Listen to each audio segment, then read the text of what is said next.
Zuek zarete eguneroko errealitatea kontatu, interpretatu eta eraikitzen duzuenak. Zuen esku dago gizarte baten ikuspegia moldatzea, gaiak lehenestea eta herri baten kontzientzia kolektiboan eragitea. Ez zarete soilik gertatzen denaren lekuko. Errealitatea bera ere fabrikatzen duzue, interes, ikuspegi eta autu jakin batzuen arabera.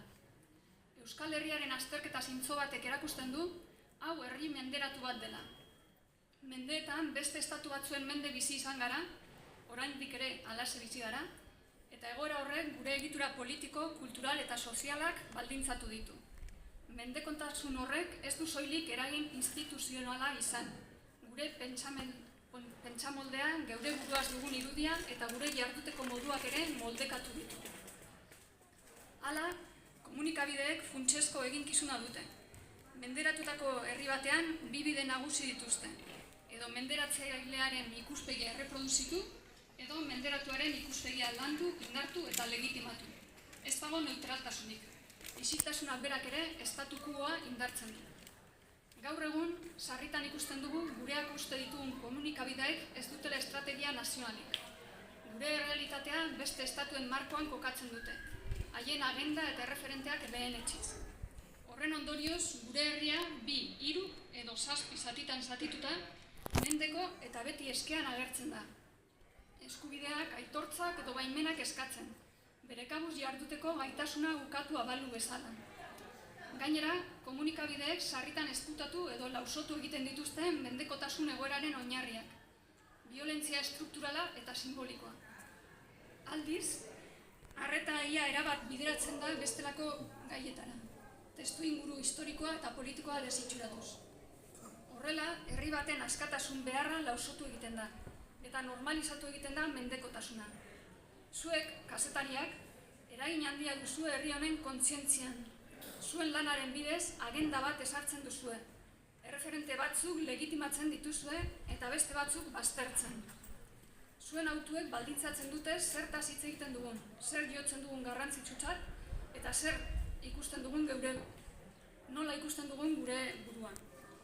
Horregatik, hauxe eskatzen dizuegu. Euskal Herria subjektu informatibo nagusi bihurtzea. Gure errealitatean bere osoan eta Euskal Herriaren ikuspegitik lantzea. Beste estatuen mendeko osagarri gisa aurkeztu gabe. Ez legitimatzea inola ere menderakuntza egoerarik. Aitzitik, haren izaera agerian ustea eta deslegitimatzeko lan egitea. Gure kultura, hizkuntza eta referente propioak lehenestea. Kanpoko erreferenteek betetzen duten espazioa gure hartu dezaten, geure buruan geure begitatik eraikitzeko. Agenda informatiboa berrantolatzea, gure herriaren behar eta interes nazionaletan oinarrituta, gure lurralde guztiak modu integralean txertatuz. Kontzientzia kritikoa sustatzea, herritarrak mendekotasun egoeraz jabetu daitezen eta askatasunaren beharra uler dezaten. Badakigu zailtasunak daudela, interes ekonomikoak, presio politikoak, inertzia ideologikoak, baina badakigu halaber, kazetaritzak baduela ahalmena bide berriak irekitzeko eta gizarte baten norabidean eragiteko.